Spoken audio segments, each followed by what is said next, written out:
आज है 25 मई 2025 और हम लोग नवंबर 2019 में पेपर 11 सॉल्व करने जा रहे हैं। और पेपर 11 में जो लिस्ट हमें आयशा ने भेजी है, पहले मुझसे फॉलो कर रहे हैं। उसके अंदर मैंने उमर के सवाल भी मिलाए और जवेरिया के सवाल भी मिक्सअप कर दिए। तो स्टार्ट करें क्वेश्चन नंबर 2 से। क्वेश्चन नंबर 2 बेटा ये है, इस क्वेश्चन की लैंग्वेज मुश्किल है। कह रहे हैं speed of wave in deep water. अब स्टूडेंट इस सवाल को पढ़ के फौरन सोचेगा कि हमें फॉर्मूला बताना है। वेवलेंथ की जगह लैम्डा के बजाय कैपिटल एल लेकर आ गया है, ये भी एक नई बात है। और स्पीड ऑफ वेव का फॉर्मूला बताना है, इसमें से कौन सा है। तो आपस की बातें, हमें से किसी को भी नहीं पता कि स्पीड ऑफ वेव का फॉर्मूला कौन सा होता है। आपके टीचर को भी नहीं पता इसमें से कौन सा फॉर्मूला होता है।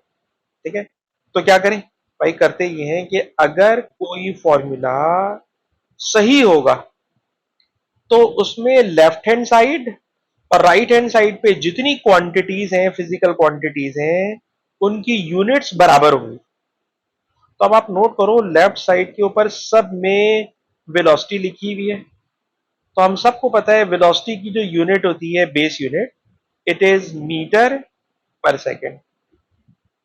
ये हो गई वेलोसिटी की यूनिट। अब बेटा मुझे राइट हैंड पर भी मीटर पर सेकेंड चाहिए, और मुझे ये भी पता है कि 2 पाई की कोई यूनिट नहीं होती।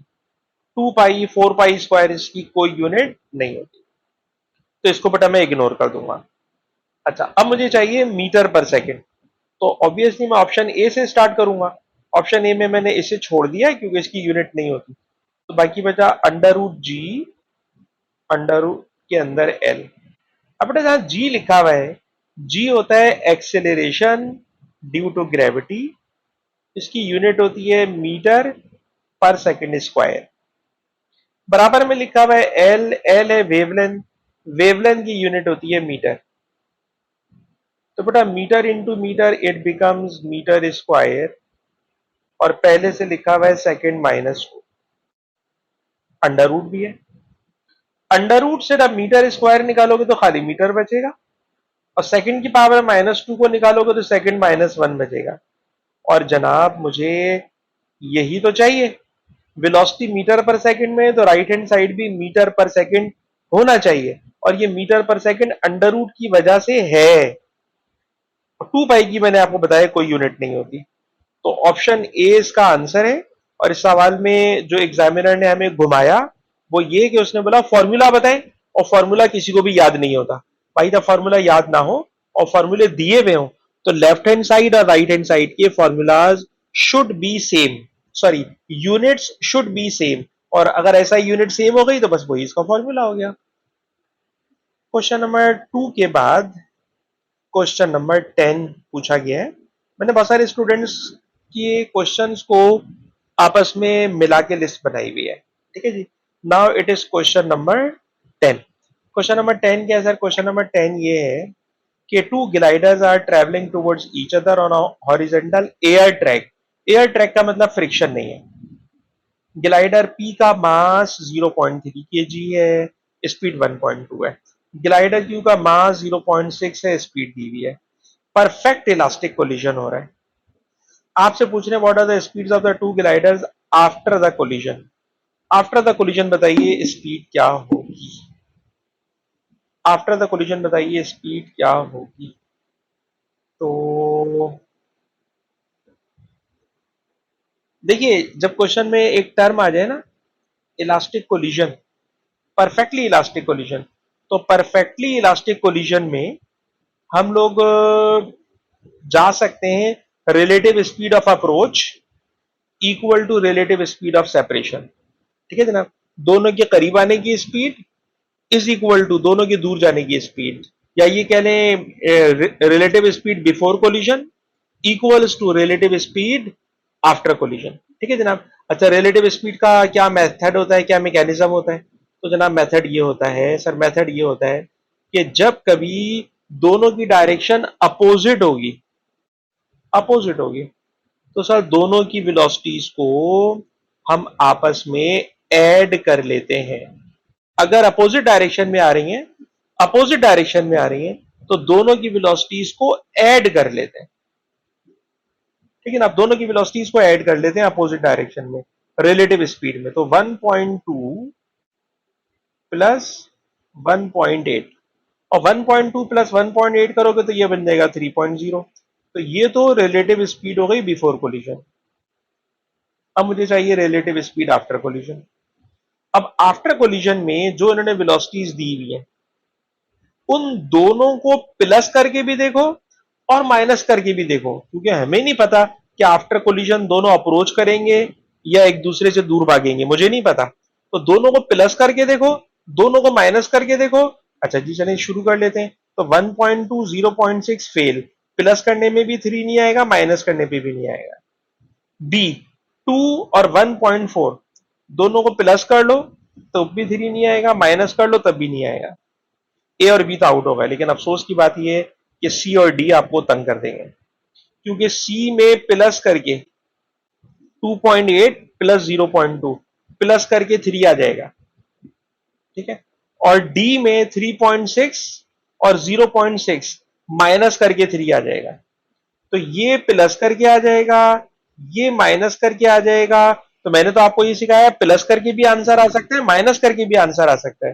तो जनाब मैं फंस गया, मुझे नहीं पता कि इसमें से आंसर सी होगा या डी होगा, क्योंकि दोनों यहां पे फुलफिल कर रहे हैं। फिर क्या करें सर? तो भाई जब रिलेटिव स्पीड वाला मेथड एक तरह से फेल हो गया, लेकिन उसने फेल होने से पहले हमें इतनी हेल्प जरूर कर दी है कि ए और डी को आउट करा दिया है। सी और डी को भाई अब काइनेटिक एनर्जी के फॉर्मूले से चेक करना पड़ेगा, और काइनेटिक एनर्जी का फॉर्मूला हाफ मास, काफी लंबा सवाल हो जाएगा। मास, सर पहले का मास है 0.3 और वेलोसिटी है 1.2 स्क्वायर प्लस हाफ मास। मास है सर 0.6 और वेलोसिटी है दूसरे वाले की 1.8 स्क्वायर। ठीक है, अलबत्ता आप ये थोड़ा सा शॉर्टकट कर सकते हैं कि आप हाफ ना लिखें, क्योंकि शुरू से आखिर तक हाफ लेफ्ट साइड पे भी आएगा, राइट साइड पे भी आएगा। अच्छा खैर, लेकिन लिख ले तो अच्छा, एग्जाम में कहां याद रहेगा। तो ये हमने बिफोर कोलिजन काइनेटिक एनर्जी का टोटल निकालेंगे। ठीक है जनाब, ये निकाल लेंगे। अब आफ्टर कोलिजन में हाफ मास, सर मास 0.3 और इसमें मास 0.6। अब आप ये वाली वेलोसिटी लिखें और फिर बेटा ये वाली वेलोसिटी लिखें। तो क्योंकि मैं देख रहा हूं मार्किंग स्कीम में इसका आंसर सी है, और मैं रिकॉर्डिंग कर रहा हूं, लंबी नहीं करना चाह रहा, इसलिए आप देखिएगा कि इसी पे kinetic energy before kinetic energy after बराबर आ जाएगी, और जब बराबर आ जाएगी तो इसका आंसर सी हो जाएगा।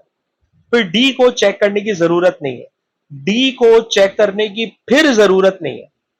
ठीक है, अलबत्ता उमर का मैं सोल्यूशन देख रहा हूं, उमर ने सी को सिर्फ रिलेटिव स्पीड पर ही फाइनल कर दिया।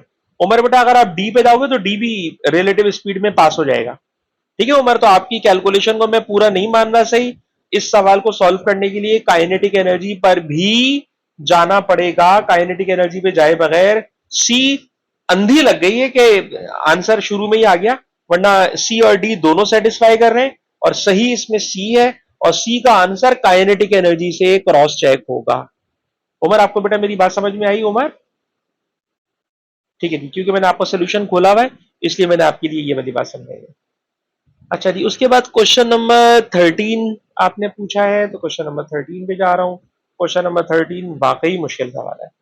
क्वेश्चन नंबर 13 में जनाब ये है कि 3 वेक्टर है, और 3 वेक्टर से जो पूरा सिस्टम है वो इक्विलिब्रियम में आ रहा है। तो याद रखिएगा, कभी भी 3 वेक्टर से सिस्टम इक्विलिब्रियम में आ रहा हो तो उन तीनों वेक्टर से पहली बात तो ये कि बनेगी क्लोज ट्राइंगल, क्लोज ट्राइंगल बनेगी। ठीक है ना, तो क्लोज ट्राइंगल कैसे बनाए? तो क्लोज ट्राइंगल बनाने के लिए जरा देखिए, जो डॉटेड लाइन हॉरिजॉन्टल दी हुई है, समझ लें ये मैंने हॉरिजॉन्टल लाइन बनाई है। इस हॉरिजॉन्टल लाइन में जो 120 न्यूटन का वेक्टर है ना वर्टिकल नीचे की तरफ, तो ये मैंने नीचे की तरफ ही बनाया है, लेकिन इसको ऊपर इसलिए बना दिया है क्योंकि मैं ट्राइंगल बनाना चाह रहा हूं। क्योंकि मैं ट्राइंगल बनाना चाह रहा हूं, तो ये 120 न्यूटन की फोर्स है जो नीचे की तरफ थी, मैंने नीचे की डायरेक्शन में बनाई है, पर बनाया मैंने इसको ऊपर है।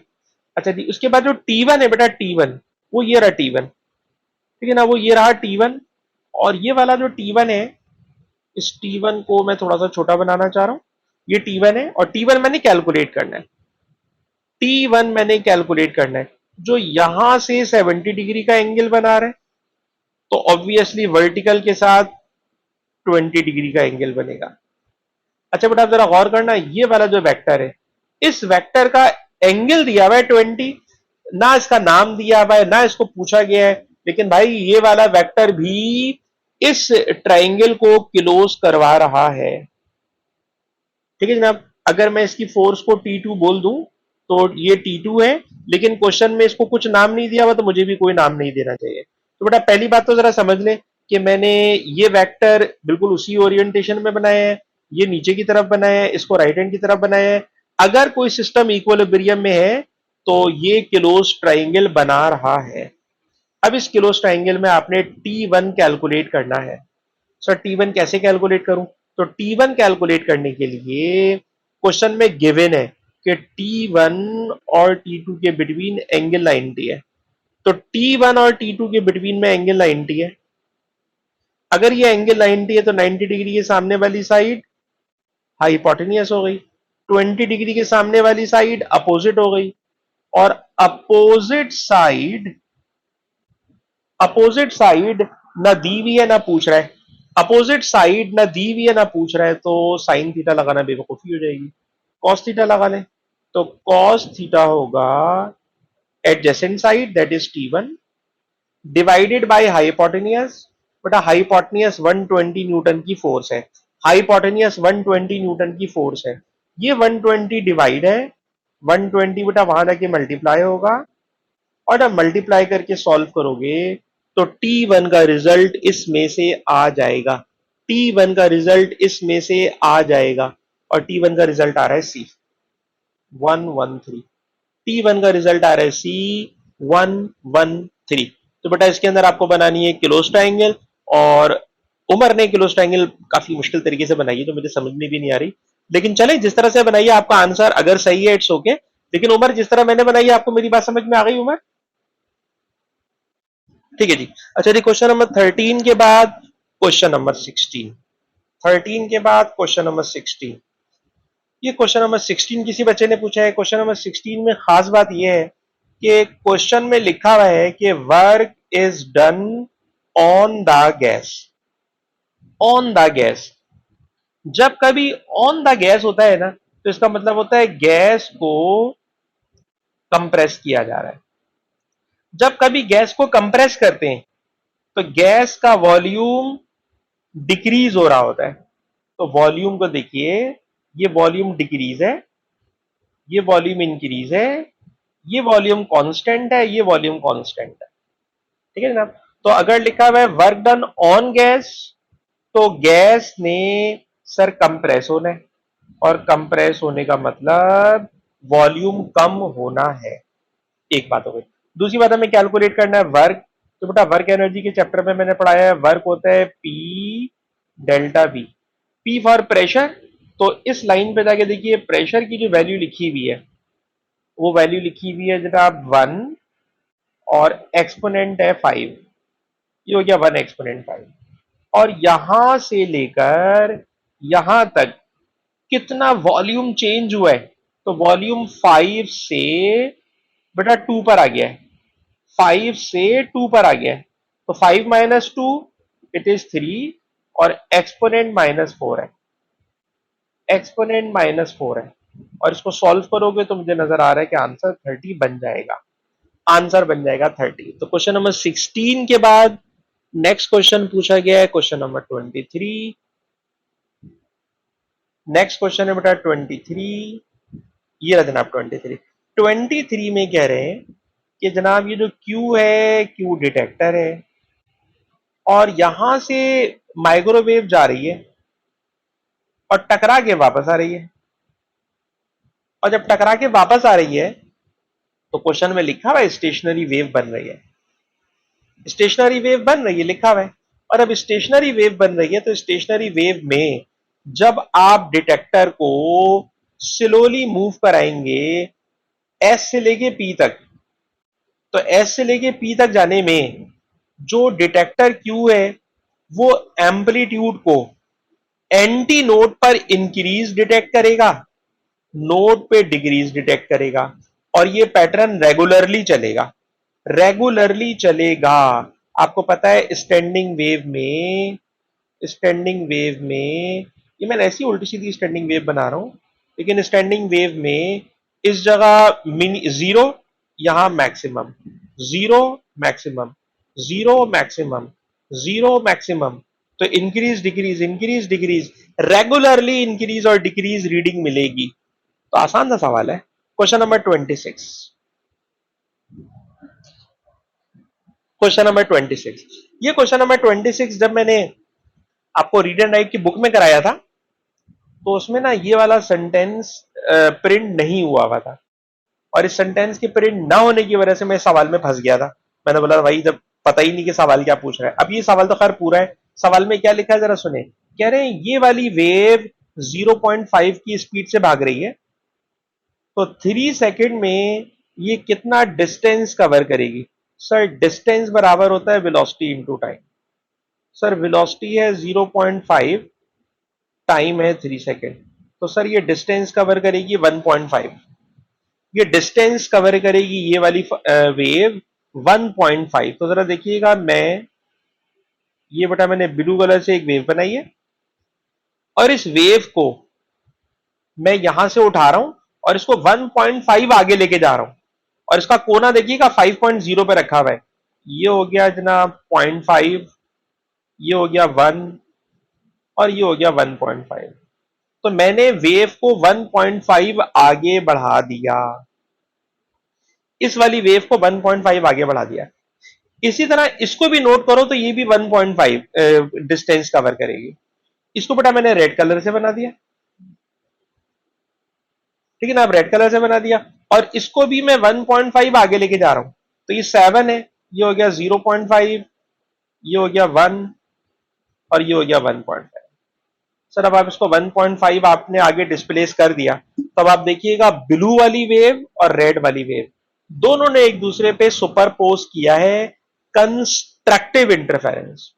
और आपको याद है कंस्ट्रक्टिव इंटरफेरेंस में दोनों के डिस्प्लेसमेंट आपस में ऐड हो जाते हैं, और अगर दोनों के डिस्प्लेसमेंट आपस में ऐड हो जाएंगे तो ये वेव भी डबल बनेगी, एम्पलीट्यूड ये डबल बनेगा, ये डबल बनेगा, ये डबल बनेगा। तो अब आप देखिए कौन सा पैटर्न ऐसा है जो 5.5 और 6.5 के दरमियान बने, और उसके एम्पलीट्यूड डबल साइज के बने। ये डिस्ट्रक्टिव इंटरफेरेंस शो कर रहा है, इसमें तो कुछ भी नहीं हो रहा, ये भी कोई खास पैटर्न नहीं है। सर ये कंस्ट्रक्टिव इंटरफेरेंस हो रहा है, और इसके कंस्ट्रक्टिव इंटरफेरेंस में लेफ्ट और राइट दोनों वेव्स ने 1.5 मीटर वेव आगे बढ़ गई है, और 1.5 मीटर वेव आगे बढ़ने से 1.5 मीटर वेव आगे बढ़ने से कंस्ट्रक्टिव इंटरफेरेंस होने से ये वाला पैटर्न बन रहा है। क्वेश्चन नंबर 26 के बाद क्वेश्चन नंबर 28 है। क्वेश्चन नंबर 28 बेटा ये है कि लाइट की एक वेवलेंथ है 720, और 720 लेजर एक्स से आ रही है, और इससे स्क्रीन पर ठीक है जनाब, लेजर एक्स से स्क्रीन पर बन रहा है सेकंड ऑर्डर मैक्सिमा। ठीक है जनाब, सेकंड ऑर्डर मैक्सिमा। ठीक, ये फॉर्मूला होता है, अलबत्ता लेफ्ट साइड के ऊपर मैंने लिख दिया एक्स, और राइट साइड पे बेटा मैंने लिख दिया वाई। सर ये फार्मूला कहां से आ गया, अभी समझाता हूं। अच्छा जरा देखिएगा, laser X, sir laser X की वेवलेंथ है 720, और लेजर एक्स से सेकंड ऑर्डर बन रहा है। सेकंड ऑर्डर का मतलब n is equal to 2। Right hand पर आ जाए, राइट हैंड पर आ जाए। राइट हैंड के ऊपर कह रहे हैं कि लेजर वाई की वेवलेंथ बतानी है, लेजर वाई की वेवलेंथ बतानी है, और लेजर वाई से थर्ड ऑर्डर मैक्सिमा बन रहा है, थर्ड ऑर्डर मैक्सिमा बन रहा है। तो ये बड़ा मैंने थ्री लिख दिया। अब आप इसको जब सॉल्व करोगे तो आराम से आंसर आ जाएगा, कुछ ना मुश्किल नहीं होगा इसके अंदर। कितना आंसर आ जाएगा जी 28 का आंसर, अब बेटा कितना आंसर आ जाएगा 28 का। 480 इसका आंसर आ जाएगा। ठीक है जनाब, तो इसका आंसर आ रहा है जी 480। 480 ये रहा। अब कोई बच्चा बोलेगा सर ये फार्मूला कहाँ से आया मुझे बताएं। तो फार्मूला होता है यार देखो, n lambda is equal to d sine theta. ठीक है। अच्छा, जब कभी क्वेश्चन में कहा जाए कि पहली वेवलेंथ हमने एक डिफ्रैक्शन ग्रेटिंग पे डाली, फिर दूसरी लाइट भी डाली, तो इसका मतलब है डिफ्रैक्शन ग्रेटिंग उन्होंने चेंज नहीं की, और डिफ्रैक्शन ग्रेटिंग की सारी प्रॉपर्टीज डिपेंड करती हैं डी पर।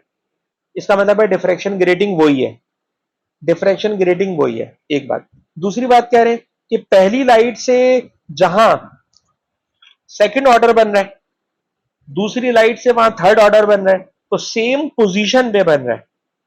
सेम पोजीशन स्क्रीन पर, सेम पोजीशन।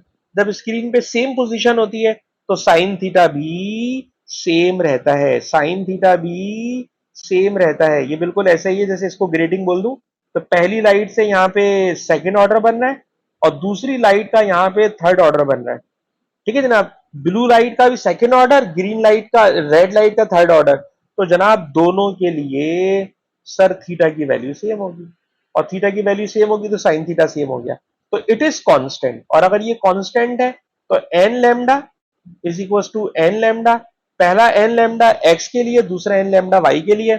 और इस तरह के सवाल मैं आपको रेगुलर क्लास में करा चुका हूं, लेकिन मैंने थोड़ा सा लंबा करके एक्सप्लेन कर दिया। नाउ क्वेश्चन नंबर 29 भी आपने पूछा है। क्वेश्चन नंबर 29 में कह रहे डिफ्रैक्शन ग्रेटिंग का पहले फॉर्मूला लिखे हैं, हमने लिख दिया जी फॉर्मूला।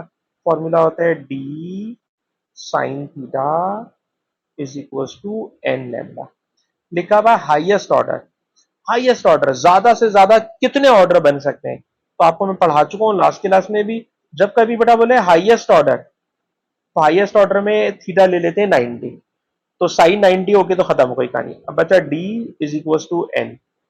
लेमडा की जगह इस क्वेश्चन में वो बात कर रहे हैं इन टर्म्स ऑफ फ्रीक्वेंसी। तो speed of light product of frequency and wavelength, तो वेवलेंथ बराबर है सी अपॉन फ्रीक्वेंसी। तो बेटा मैंने वेवलेंथ की जगह लिख दिया सी अपॉन फ्रीक्वेंसी, और सी अपॉन फ्रीक्वेंसी लिखने के बाद अगर मैं बोलूं एन को सब्जेक्ट बना ले, तो N is equal to D F upon C. N is equal to D F upon C, और डी एफ अपॉन सी का मतलब answer is B.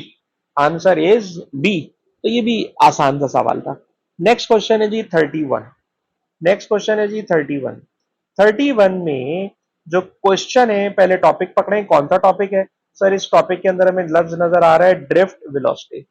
Sir drift velocity का फॉर्मूला होता है आई एम ने वी। I am navy.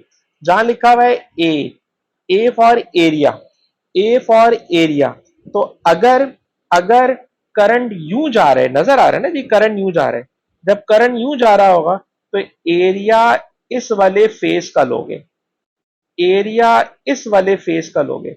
और अगर आप एरिया ये ग्रीन वाला ले रहे हो, तो ग्रीन वाले एरिया में जो हाइट है वो एक्स है, और जो लेंथ है या विड्थ है वो वाई है। तो एरिया बन जाएगा जी X into Y. X into Y, X height है, वाई ये वाला, तो ये बन गया X into Y, it is X Y. N बेटा ऐसे ही है, वी वेलोसिटी है, ई एलिमेंट्री चार्ज है। क्वेश्चन में कैलकुलेट क्या करना है सर, कैलकुलेट करना है करंट। तो करंट तो मैंने लिख दिया। अब आप देखिए कौन सा फॉर्मूला है जो N X Y V E को रिप्रेजेंट कर रहा है, तो मेरे ख्याल में तो वो ये वाला है, इसमें E N X Y V. ठीक है जी, तो इसका आंसर बन गया बेटा। इस सवाल की खास बात है कि जो एरिया लोगे वो बेटा एरिया ये वाला लोगे जो ग्रीन पार्ट का एरिया, एरिया। 31 के बाद 33 है, 31 के बाद 33 है। 33 के अंदर आपको पता है कि जो फिलामेंट लैंप होता है सर, फिलामेंट लैंप का जब हम वोल्टेज बढ़ाते हैं तो सर फिलामेंट फिलामेंट लैंप गर्म हो जाता है। सर अब गर्म होता है तो वोल्टेज बढ़ाने से गर्म होता है तो टेम्परेचर बढ़ जाता है। सर टेम्परेचर बढ़ जाता है तो रेजिस्टेंस बढ़ जाती है। ठीक है जनाब, तो ये सब के सब एक दूसरे के साथ लीनियर रिलेशन नजर आ रहा है कि वोल्टेज बढ़ेगा तो टेम्परेचर बढ़ेगा, टेम्परेचर बढ़ेगा तो रेजिस्टेंस बढ़ेगी, और अब रेजिस्टेंस बढ़ रही है तो ग्राफ हमें साफ नजर आ रहा है ये वाला होगा। ठीक है, वो हमारे पास ग्राफ ये वाला होगा। सी का मतलब होता है दोनों में कोई कनेक्शन नहीं है। ऐसा जब होता है कि जब ओम्स लॉ वेरीफाई हो रहा हो, ओम्स लॉ वेरीफाई हो रहा हो, तो resistance remains constant, resistance remains constant. ठीक है जनाब।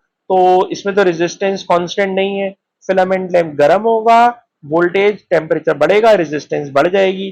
खैर इसको मैं लंबा कर रहा हूं, 33 का आंसर हो जाएगा ए। उसके बाद है 38। उसके बाद है जनाब क्वेश्चन नंबर 38। ये रहा जी क्वेश्चन नंबर 38। 38 समझाने में मुश्किल सवाल है। 38 में हो बेटा ये रहा है कि 0.6 करंट एम मीटर नंबर 1 से पास हो रहा है और एम मीटर नंबर 1 में दो रेजिस्टर लगे हुए हैं।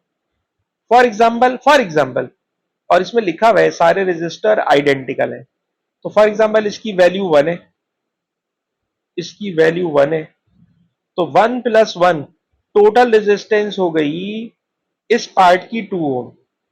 जब 2 ओम रेजिस्टेंस है, अपने पास से मैंने अज्यूम किया है, तो करंट 0.6 है।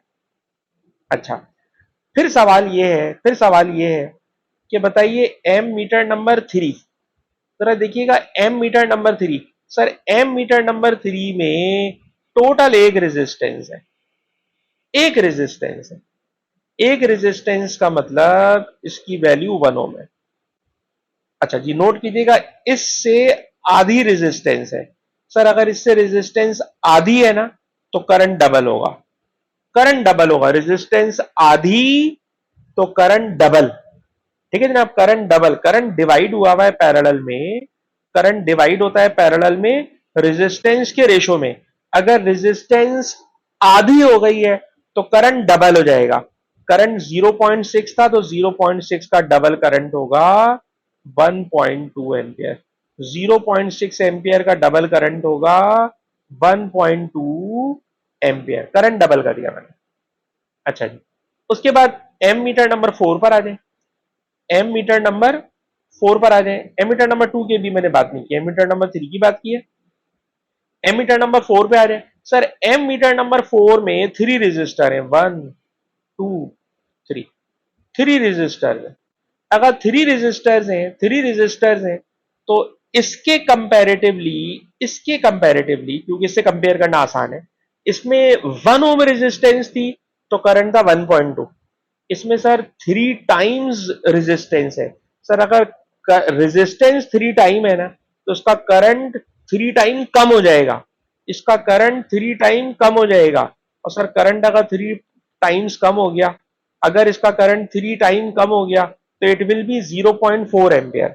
0.4 एम्पियर तो जनाब A4 0.4 एम्पियर कैलकुलेट करके दिखाया है, A3 1.2 एम्पियर कैलकुलेट करके दिखाया है। A2 मैंने अभी तक नहीं समझाया, मैं अब आपको A2 भी समझा देता हूँ। ऑल्दो कि अब A2 में चेक करने के लिए है कुछ भी नहीं, लेकिन मैं करके दिखा रहा हूँ। बेटा हो ये रहा है कि बैटरी से करंट इधर भी जा रहा है और बैटरी से करंट इधर भी जा रहा है। तो बैटरी का करंट A2 का करंट सारे करंट्स का सम होगा। तो ये वाला करंट 0.6 है, ये वाला करंट 1.2 है, ये वाला करंट 0.4 है। इन सबको बेटा ऐड करोगे तो ये बन जाएगा 2.2 एम्पियर। जरूरत नहीं थी, जरूरत नहीं थी, समझाने के लिए मैंने बेटा किया है कि बैटरी से निकलने वाला करंट 3 रास्तों में डिवाइड हो रहा है, तो तीनों के करंट को अगर आप टोटल कर लेंगे, ये वाला करंट, ये वाला करंट, ये वाला करंट, तो इन सब का टोटल करंट बन जाएगा 2.2 एम्पियर। 38 के बाद क्वेश्चन नंबर 39 भी पूछा गया है। क्वेश्चन नंबर 39, क्वेश्चन नंबर 39 जनाब ये है कि कोई रेडियो एक्टिव एलिमेंट है, उसमें से अल्फा निकल रहे हैं, उसके बाद बीटा निकल रहे हैं, और अल्फा बीटा निकलने से ये प्रोसेस कंटिन्यू चल रहा है। इतना कंटिन्यू चल रहा है कि ओरिजिनल एलिमेंट का आपने बनाना है आइसोटोप, आइसोटोप बनाना है, आइसोटोप। ठीक है ना। आपको याद है आइसोटोप का मतलब क्या होता है? सर आइसोटोप का मतलब होता है same atomic number different mass number, same atomic number different mass number. तो आप क्या करो, ये कोई आसान सी एग्जाम्पल बना लेते हैं। आसान सी एग्जाम्पल बनाने के लिए मैंने यहां नंबर 50 लिख लिया, यहां नंबर 100 लिख लिया। अब जरा सोचिए कि अगर मैं आपसे कहूं कि इसमें से एक अल्फा निकल गया तो सर एक अल्फा निकलने से ऊपर वाला नंबर 4 कम हो जाएगा, सर नीचे वाला नंबर 2 कम हो जाएगा। अच्छा, मुझे 50 वापस लाना है, सर 50 वापस लाना है ना, तो आप ऐसा करें कि इसमें से दो बीटा निकाल दें। सर अगर आप दो बीटा निकालेंगे तो आपको याद है एक बीटा निकलने से ये नंबर 1 बढ़ता है, दो बीटा निकालोगे तो ये नंबर 2 बढ़ जाएगा। ऊपर कोई नहीं चेंज होने वाला, ऊपर को छोड़ें। असल बात है कि 50 को दोबारा 50 बनाना है, और सर 50 दोबारा 50 जब बनेगा जब एक अल्फा निकलने के बाद दो बीटा निकल जाए, यानी अगर टोटल तीन पार्टिकल का इमिशन हो जाए, अगर टोटल तीन पार्टिकल का इमिशन हो जाए, तो तीन पार्टिकल के इमिशन से जो एक्स है उसका आइसोटोप आपको दोबारा मिल जाएगा, एक्स का आइसोटोप आपको दोबारा मिल जाएगा। तो बेटा मेरे पास जितने स्टूडेंट्स ने सवाल भेजे थे पेपर 11 के लिए, मैंने सारे क्वेश्चंस की लिस्ट को एक साथ कंबाइन करके ये पेपर 11 के सवाल करा दिए। लेकिन हैरत की बात है कि पेपर 12 सिर्फ आयशा ने किया है, मेरा नहीं ख्याल कि किसी और बच्चे ने किया है। पेपर 12 सिर्फ आयशा ने किया है, आयशा के अलावा किसी ने भी नहीं किया हुआ। तो मैं आयशा के ही क्वेश्चंस को लेकर चल रहा हूं। आयशा ने पूछा है question number 6। Question number 6, sir question number 6 कैसा है? क्वेश्चन नंबर 6 ये है कि एक बॉल को थ्रो किया अपवर्ड और वो इतनी हाइट तक गया है 12.7 तक, before falling back to the ground, air resistance नहीं है। What is the total time for which the ball is in air? कितनी देर तक बॉल हवा में रही है, कितनी देर तक बॉल हवा में रही है? ठीक है ना। असल में क्या कैलकुलेट करना है बेटा, हमने टाइम कैलकुलेट करना है, सही है जी। और हमें सिर्फ दी क्या गई है, हाइट दी गई है। ठीक, तो एक बात तो पक्की है कि सर इस सवाल के अंदर हाइट वाला फॉर्मूला लगाएंगे। अब हाइट वाला फॉर्मूला लगाने में, और जब क्वेश्चन में कुछ नहीं बताया हो ना, तो हम समझ लेना हम जमीन पर हैं, ठीक है ना, ग्रेविटी यानी 9.8 वाली लेंगे। तो अच्छा, अब अगर मैं अपवर्ड मोशन की बात करूं, अपवर्ड मोशन की बात करूं, तो आपको पता है h is equal to v t minus half g t square. ये मैंने एक फॉर्मूला पढ़ाया हुआ होता है आप लोगों को, ठीक है ना। एक फार्मूला होता है h is equal to u t plus half g t square. उसमें इनिशियल वेलोसिटी चाहिए होती है, इस सवाल में इनिशियल वेलोसिटी नहीं दी हुई है, इनिशियल वेलोसिटी नहीं दी हुई, तो इसलिए इस फार्मूले में आप फंस जाएंगे। तो h is equal to v t लगाएं, सर फाइनल वेलोसिटी जीरो होगी। अगर कोई ऑब्जेक्ट ऊपर जा रहा है तो ऊपर जाने में आपको पता है फाइनल वेलोसिटी जीरो हो जाती है। तो बेटा हाइट लीजिए 12.7, फाइनल वेलोसिटी जीरो हो जानी है, जी को ले लें -9.8, इसमें से आराम से टाइम आ जाएगा बेटा, इसमें से आराम से टाइम आ जाएगा, ठीक है ना। टाइम आ जाएगा, जो टाइम आ जाए, उसने कहा है बॉल कितनी देर तक हवा में रही, तो इसका मतलब है ऊपर जाने का टाइम भी लेना है, नीचे आने का टाइम भी लेना है। ऊपर आने का टाइम, ये सवाल पढ़ा पढ़ा के मुझे याद हुआ, भाई रीड एंड राइट का सवाल है। तो पहले टाइम निकालोगे आएगा 1.61, but 1.61 is not right answer.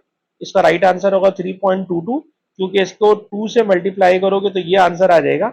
हमें चाहिए टोटल टाइम, ऊपर जाने का टाइम प्लस नीचे आने का टाइम, मल्टीप्लाई 2। इस सवाल में मुश्किल बात क्या है, हर बच्चा ये फार्मूला लगा के बैठ जाता है, इसमें इनिशियल वेलोसिटी नहीं पता है।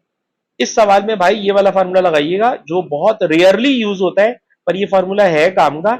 इसमें फाइनल वेलोसिटी को जीरो लेकर आप आराम से क्वेश्चन को हैंडल कर लेंगे। It is question number 6 Ayesha. Question number 9, question number 9, sir question number 9 में क्या हो रहा है? क्वेश्चन नंबर 9 में ये हो रहा है कि एक स्पेस प्रॉप पूरी कहानी सुना रहे हैं। Probe consist of an orbiter and a lander, orbiter and a mass, काम की बात नोट कर लीजिए। ऑर्बिटर, ऑर्बिटर ये सेंट्रल ऑब्जेक्ट है,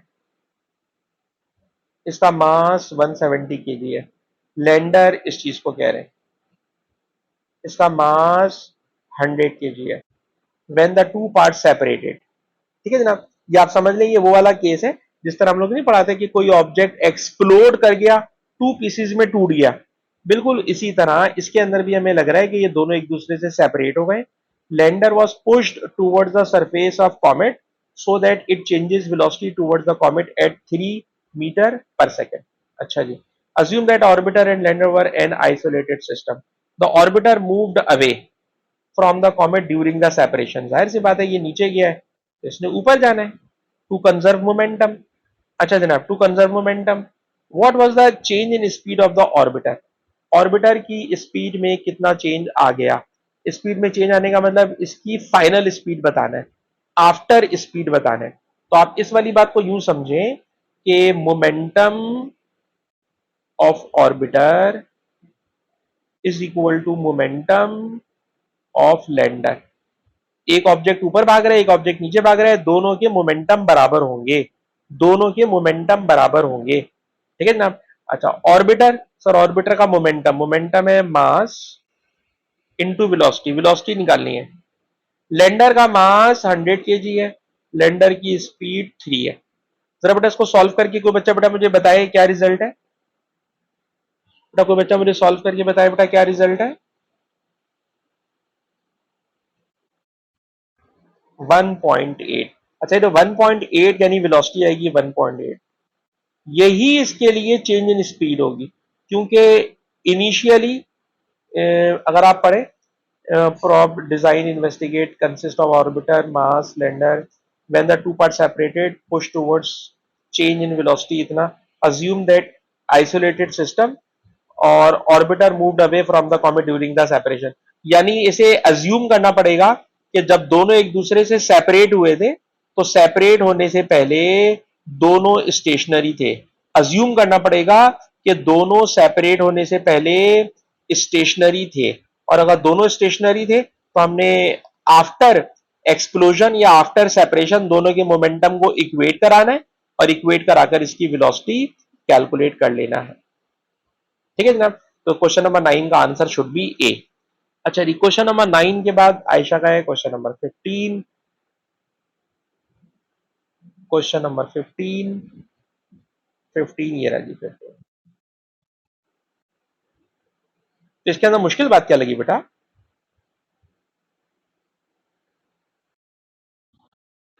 भाई आप ये बताइए कि अगर मैं आपसे कहूं कि ये गन है, ठीक है, और इस गन से आप एक बुलेट फायर कर रहे हैं, जब बुलेट फायर करेंगे तो बुलेट जाएगी फॉरवर्ड, तो इसका रिकॉइल, गन का रिकॉइल जाएगा पीछे, ठीक है जनाब। तो हम लोग कहते हैं momentum of bullet equal to momentum of gun, यानी जिस डायरेक्शन में बुलेट जाएगी गन को उसके अपोजिट लेना पड़ेगा। तो हमेशा मोमेंटम कंजर्वेशन में दोनों ऑब्जेक्ट अपोजिट डायरेक्शन में भागते हैं। जब दोनों अपोजिट डायरेक्शन में भाग रहे हैं तो कलीम बेटा ये देखें कि अगर लैंडर डाउनवर्ड जा रहा है तो ऑर्बिटर अपवर्ड जाएगा, तो हमने इसको अपवर्ड कर दिया। और डायरेक्शन का तो इसमें कोई काम ही नहीं है वैसे, लेकिन समझाने के लिए मैं आपको बता रहा हूं कि दोनों के मोमेंटम आर इक्वल, तो हमने ऑर्बिटर के मोमेंटम को लैंडर के मोमेंटम से इक्वेट करा दिया और दोनों को इक्वेट करा के उसकी वेलोसिटी कैलकुलेट कर ली। कलीम बेटा अब अपने सवाल के अंदर जो बात समझ में नहीं आई सवाल पूछे ताकि मैं एक्सप्लेन करूं, कि मेरे ख्याल में आगे समझ में। अच्छा जी, क्वेश्चन नंबर 9 के बाद क्वेश्चन नंबर 15। क्वेश्चन नंबर 15 जनाब ये है, एफिशिएंसी का ये जो सवाल होता है, ये ट्रेन में इतना कोयला चाहिए, इतना मास चाहिए, काफी दिमाग खराब कर देने वाला सवाल होता है, लेकिन ये आता बेटा पेपर में बार बार है, तो इसको जरा तरीके से करेंगे। Power station using coal as fuel has an average power output. Output तो इन्होंने खुद ही दे दिया है, ठीक है ना, आउटपुट दे दिया। अब आपने सारी की सारी मेहनत करनी है इनपुट पर। एफिशिएंसी दी हुई है, station converting thermal energy release from coal to electrical energy 26%, efficiency दे दी है, ठीक है, एफिशिएंसी दे दी है, आउटपुट दे दिया। अब मुझे चाहिए इनपुट, इनपुट चाहिए। इनपुट कैसे होगा? तो इनपुट के लिए गौर से सुनिएगा। इनपुट में कह रहे हैं कि हम इस ट्रेन को चलाने के लिए कोयला देते हैं, coal is supplied by 20 train each day, एक दिन में 20 ट्रेन। अच्छा, mass of 1 kg release 33 mega joule of energy when burn. Mass of coal does each train bring. कितना mass of train, sorry mass of coal आ रहा है वो हमने कैलकुलेट करना, ठीक है। सर कैसे करेंगे? तो भाई करने के लिए जरा कहानी थोड़ी लंबी है, जरा सुने। Efficiency, efficiency is equal to output divided by input. ठीक है ना? क्वेश्चन में एफिशिएंसी दी हुई है 26%, तो efficiency is equal to output 3000 megawatts divided by input. Input power पहले मैं कैलकुलेट करने जा रहा हूं। अच्छा जी, इनपुट कैलकुलेट करने के लिए बेटा कोई बच्चा कैलकुलेटर चला के मुझे बताएगा। 3000 एक्सपोनेंट 6 इंटू 100, 26 नीचे आ गया। बताइए जी इनपुट कितना आ रहा है?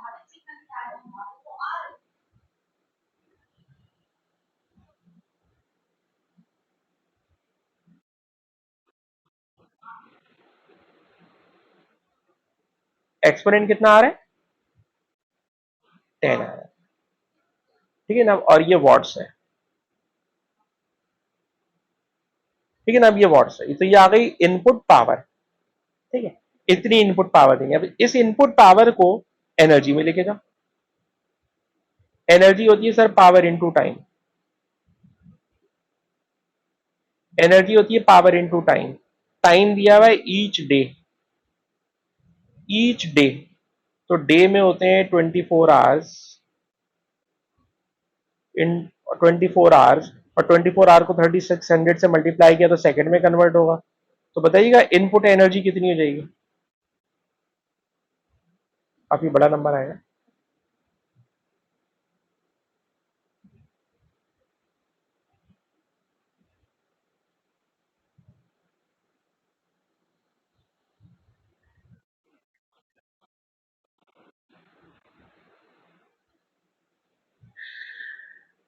अच्छा उमर, मैंने तुम्हें ये सवाल एक दफा करवाया हुआ, अगर याद है एक दफा आपने पूछा था मुझसे। ये वही वाला है ना? उस दिन भी हमने गलती की थी, अगर याद आए तो इसमें संभाल लेना। मुझे याद नहीं आ रहा कि सवाल उस दिन हम लोगों ने क्या गलती कर ली थी। अरे जनाब, ये आ गई इनपुट एनर्जी। ठीक है जनाब, ये आ गई इनपुट एनर्जी। इतनी इनपुट एनर्जी देनी है। अब इतनी इनपुट एनर्जी देने के लिए, इतनी इनपुट एनर्जी देने के लिए मुझे कितना कोयला चाहिए होगा, पहले तो ये मुझे चाहिए। तो जरा सुनिए सर, 1 kg अगर आपके पास कोयला हो तो वो एनर्जी देता है 33 मेगा जूल। 1 kg कोयला से मिलती है 33 मेगा जूल। आपको एनर्जी चाहिए 9.97 एक्सपोनेंट 14। तो इतनी एनर्जी के लिए कितना केजी कोयला चाहिए होगा?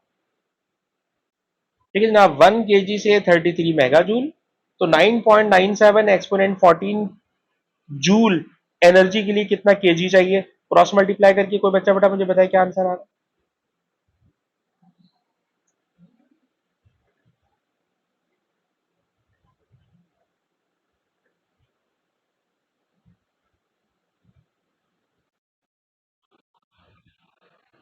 3 एक्सपोनेंट 19। अरे जनाब, ये 3 एक्सपोनेंट 19 केजी कोयला चाहिए। ठीक है ना? और जब इतना केजी कोयला चाहिए, तो इतना केजी कोयले को हम मंगा रहे हैं बाय ट्रेन्स। ठीक है जनाब, तो mass of coal does each train bring. ठीक है जनाब, तो 20 ट्रेन रोजाना आ रही हैं, तो इसको जरा बड़ा 20 से डिवाइड करना। 20 से डिवाइड करो, क्योंकि रोजाना आ रही हैं 20 ट्रेन। तो हर ट्रेन में कितना कोयला आ रहा है?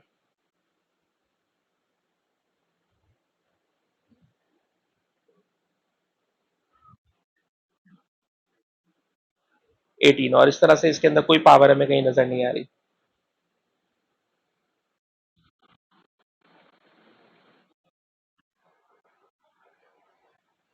नहीं तो मेगा, नहीं नहीं, तो देखिए ना।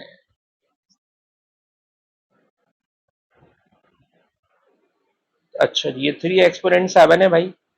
उमर बता रहे हैं ये 3 एक्सपोनेंट 7 है। और इसको जब डिवाइड करवा रहे हैं 20 से, तो फिर क्या बन रहा है उमर?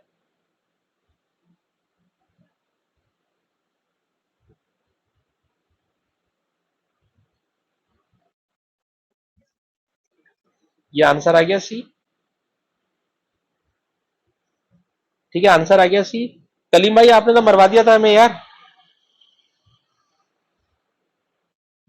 अबे तुमने तो मरवा दिया था। अच्छा, ये सवाल जब मैंने उमर को लास्ट टाइम कराया था ना, तो हम लोगों ने कोई गलती कर ली थी, इसलिए मैं इस सवाल को देखते वैसे ही खौफजदा था कि साले मुझसे कहीं गलती ना हो जाए। और बाकी रही सही कसर कलीम भाई ने पूरी कर दी, ठीक है। लेकिन अल्लाह का शुक्र है कि ये कैलकुलेटर चलाने में, सिर्फ कैलकुलेटर चलाने की गलती थी भाई, ठीक है। एक्सपोनेंट 7 में गड़बड़ आ रही थी, अब बिल्कुल सब कुछ सही हो गया। ठीक है बेटा, अब हम आगे चल सकते हैं। क्वेश्चन नंबर 15 के बाद आयशा का अगला सवाल है 21। 21, ये रहा जी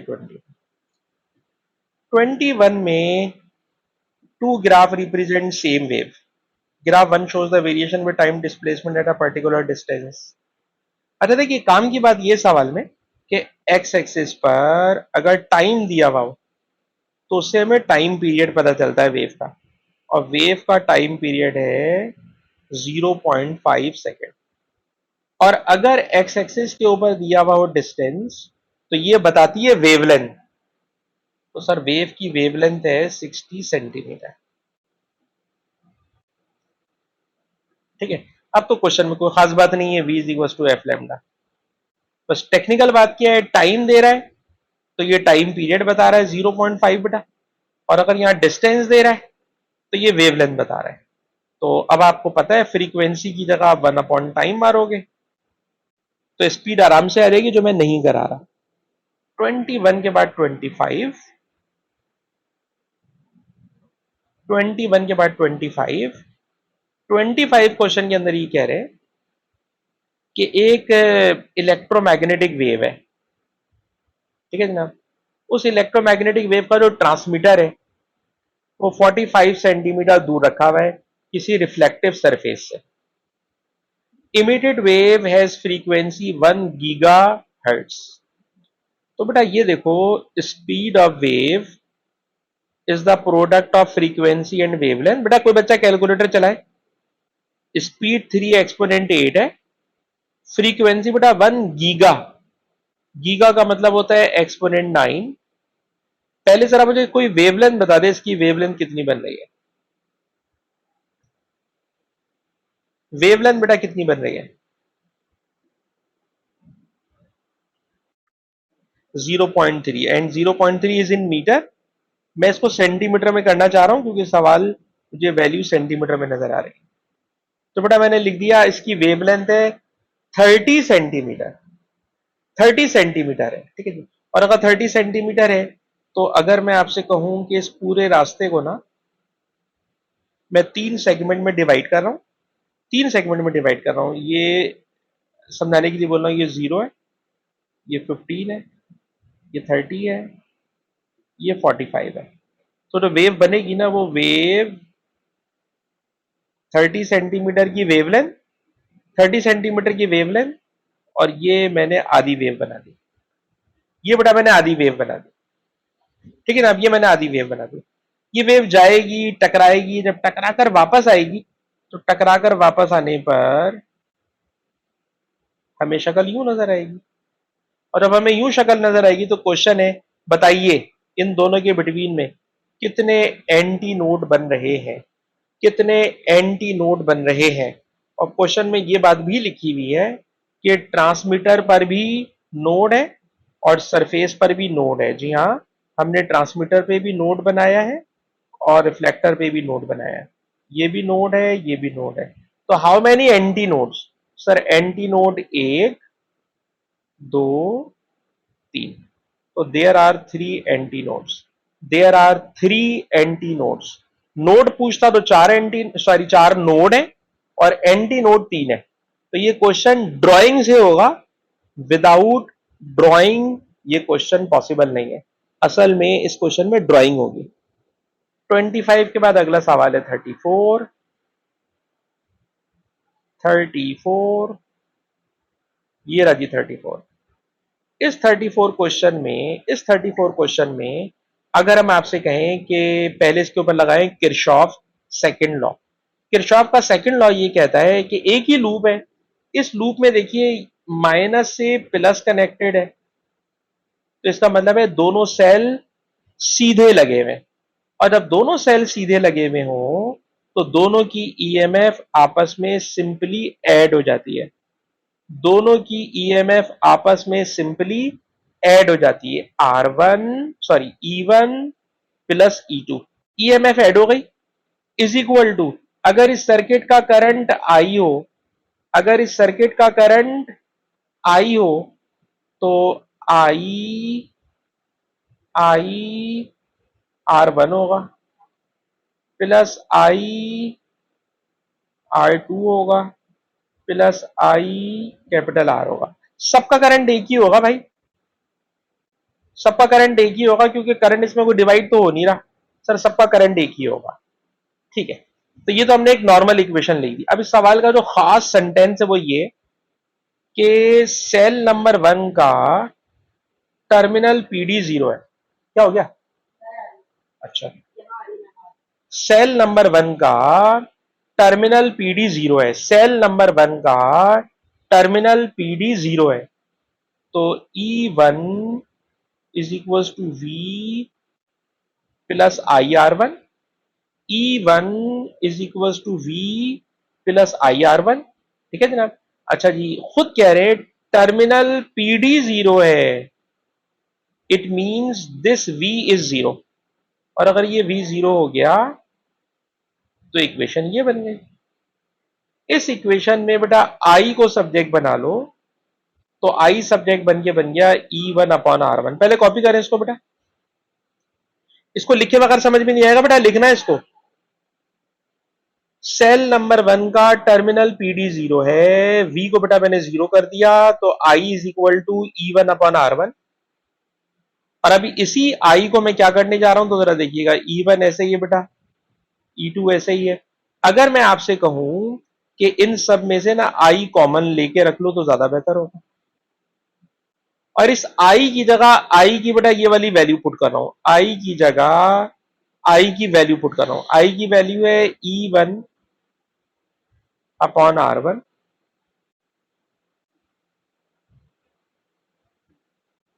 ठीक है बेटा। I की जगह मैंने I की वैल्यू लिख दी E1/R1। अब जनाब ये अलजबरा शुरू हो गया, अब ये अलजबरा शुरू हो गया है। इस अलजबरा में कैपिटल R आपने कैलकुलेट करना है, कैपिटल R बेटा आपने कैलकुलेट करना है। ठीक है जनाब, तो अब अलजबरा शुरू हो रहा है, कैपिटल R को सब्जेक्ट बनाना है। बताइए बेटा, ये वाला R1 डिवाइड है सर, R1 इधर आके मल्टीप्लाई होगा, जब मल्टीप्लाई होगा तो बनेगा बेटा E1/R1 E2/R1। इधर से बेटा इसको ब्रैकेट को खोल दो इससे, तो ये बनेगा E1/R1 E1/R2 E1 capital R, E1 capital R। अच्छा जी, अब आप जरा नोट करें लेफ्ट और राइट साइड के ऊपर ना, E1/R1 से E1/R1 कैंसिल हो जाएगा और बाकी बचेगा E2/R1 और बचेगा E1/R2, और कैपिटल R को सब्जेक्ट बनाना है, कैपिटल R को सब्जेक्ट बनाना है, तो इसकी शक्ल ये वाली बन जाएगी, इसका आंसर बन जाएगा ए, इसका आंसर बन जाएगा बेटा ए।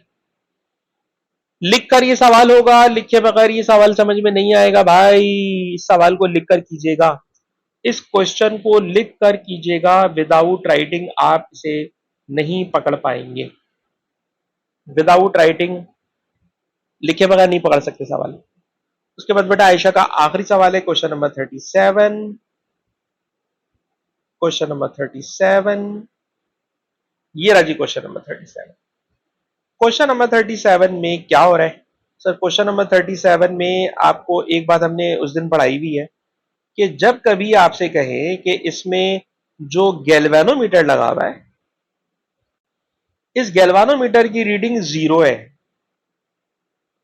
तो समझ जाइए ये वाला वोल्टेज इन दोनों का टोटल वोल्टेज है, इन दोनों का टोटल वोल्टेज बराबर होगा तभी गैल्वेनोमीटर की रीडिंग 0 आ रही होगी। पहले तो ये रूल जहन में रख लें, फिर हम क्वेश्चन को सॉल्व करना शुरू करते हैं। तो क्वेश्चन में लिखा हुआ है गैल्वेनोमीटर की रीडिंग 0 है, नीचे वाला सेल 2 वोल्ट का है तो इन दोनों की कंबाइंड वोल्टेज भी 2 वोल्ट होगा। अच्छा, 6 में से अगर 2 वोल्ट इन दोनों में आ गया तो पक्की बात है सर 4 वोल्ट इस पे आ रहा होगा। सर 4 वोल्ट इस पे आ रहा होगा। अब सवाल पढ़ लेते। क्वेश्चन क्या है? सर क्वेश्चन ये है, सेल 6 वोल्ट का है, internal resistance a cell of EMF 2 volt नीचे लगा हुआ है, कैपिटल आर को मैं वेरी कराता हूँ, रेड गैल्वेनोमीटर की रीडिंग 0 हो जाती है। क्वेश्चन है what is the resistance of capital R. Capital R बेटा कैलकुलेट करना है। अब सर कैपिटल आर कैसे कैलकुलेट करेंगे? तो कैपिटल आर कैलकुलेट करने के लिए, कैपिटल आर कैलकुलेट करने के लिए ऐसा करते हैं कि इसका वोल्टेज पता है, रेजिस्टेंस पता है, इसका करंट निकालते हैं। करंट निकालना सर, करंट होगा वी अपॉन आर। सर इसका करंट होगा वी अपॉन आर, ठीक है। वी अपॉन आर 4/10 करोगे तो बेटा करंट हो जाएगा 0.4 एम्पियर। और याद रखिएगा यही 0.4 एम्पियर इन दोनों में से पास होगा। 0.4 दोनों में से पास हो रहा होगा, 0.4 इससे भी पास होगा, 0.4 इससे भी पास होगा। नीचे तो करंट जा ही नहीं रहा, ये गैल्वानोमीटर तो जीरो पर है, कोई करंट डिवाइड नहीं हो रहा। इधर से 0.4 एम्पियर है तो तीनों का करंट 0.4 एम्पियर होगा।